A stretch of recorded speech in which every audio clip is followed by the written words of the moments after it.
Apakah jika kita hanya mengerjakan 10 rakaat juga dapat istana di surga? Karena hadisnya 12 tadi ya. Insya Allah dapat, cuman mungkin atapnya kosong gitu kan.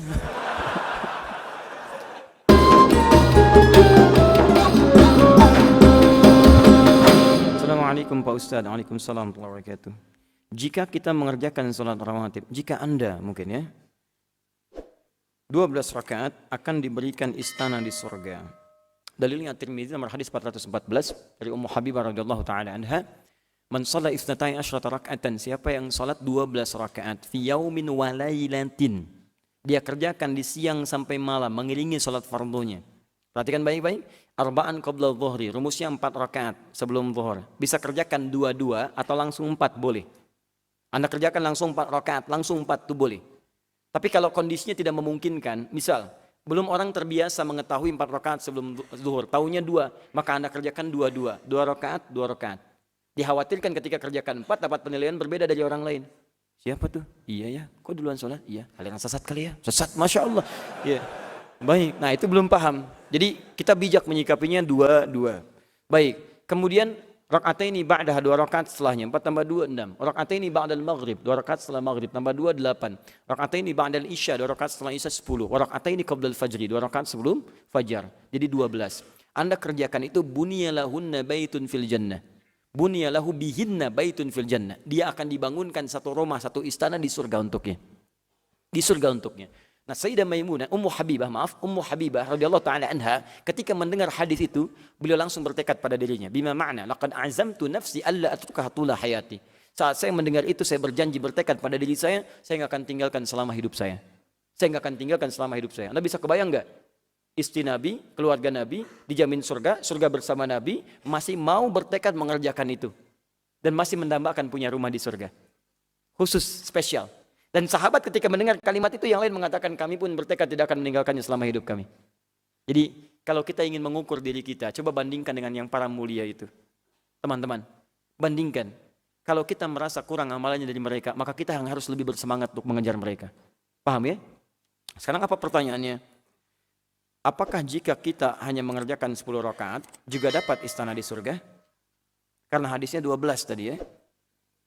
Insya Allah dapat, cuman mungkin atapnya kosong gitu kan.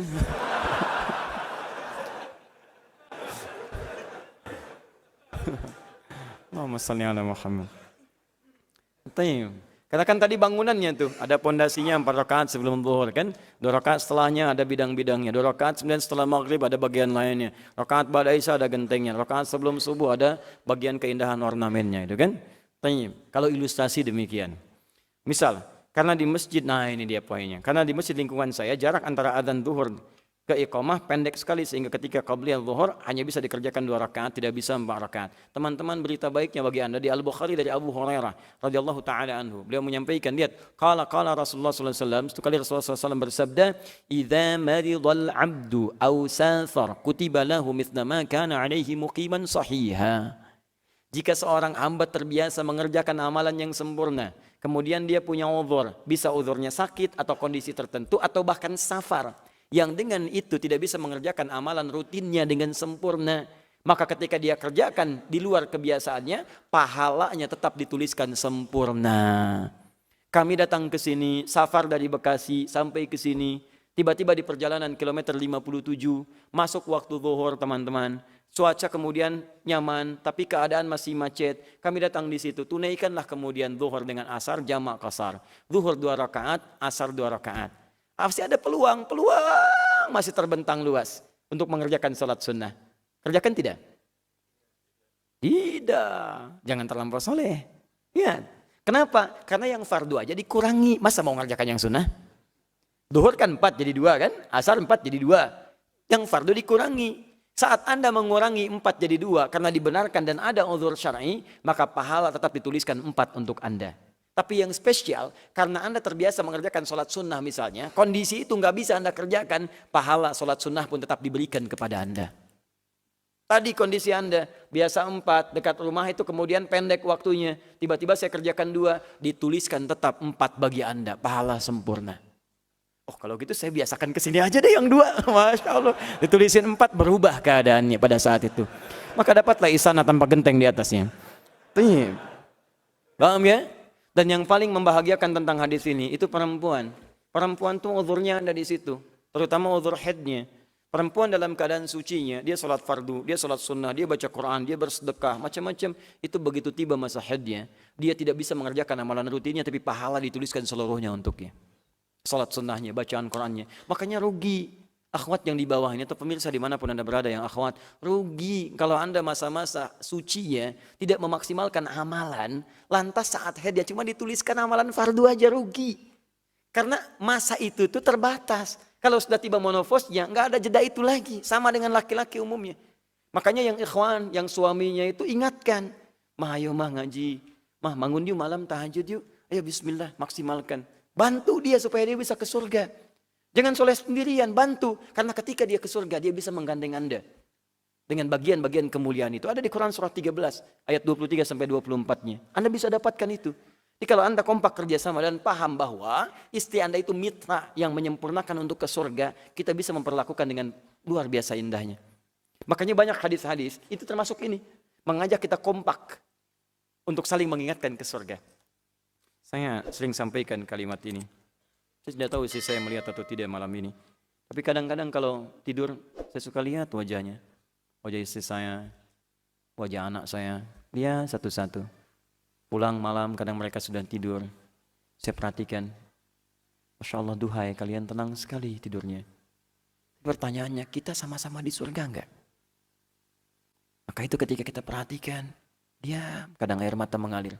Di situ kita mulai ambil air wudhu. Kita berdoa. Salat, sujud, kita minta.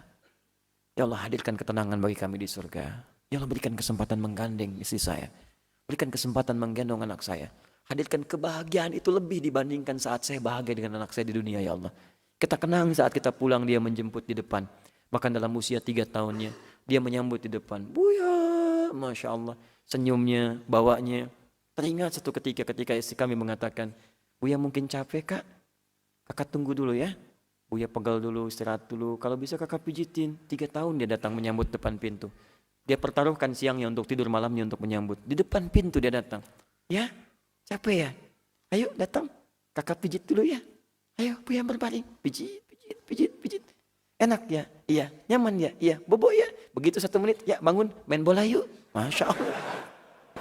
Indah. Tapi itu indah dan hilang penat kita. Makanya kadang sering saya minta, tolong berikan saya waktu. Saya berikan waktu Anda untuk taklim. Tolong berikan waktu saya untuk mendapati senyum anak saya. Anda nikmat datang bersama keluarga pulang. Saya datang masih ditunggu. Kadang-kadang kita datang dia sudah tidur. Tapi kita terbayang momentum itu di surga ketemu lagi enggak? Makanya kompak teman-teman. Bukankah Nabi membangunkan istrinya? Bukankah ada hadis mengatakan Allah merahmati seorang suami mencipratkan air di wajah istri untuk bangun malam? Seperti Allah mencipratkan air. Seperti Allah merahmati seorang istri yang mencipratkan air di wajah suami untuk bangun malam. Tapi hadis ini menandakan kekompakan. Bukan salah satu baca hadis tidak disampaikan pada yang lain. Jangan coba-coba. Akhwat yang di bawah baru baca hadis. Allah merahmati seorang istri yang mencipratkan air di wajah suaminya untuk bangun malam. Suaminya nggak dikasih tahu. Pulang jam 11, pulang ke kantor, macet luar biasa. Pulang dari kantor ke rumah, sedang capek istirahat, tiba-tiba malam-malam segayung. Kenapa mah? Pak tahajud, mama nggak tahu papa capek. Hadis Nabi pak. Oh hadis Nabi. Anda yang salah, Nabi yang disalahkan, luar biasa.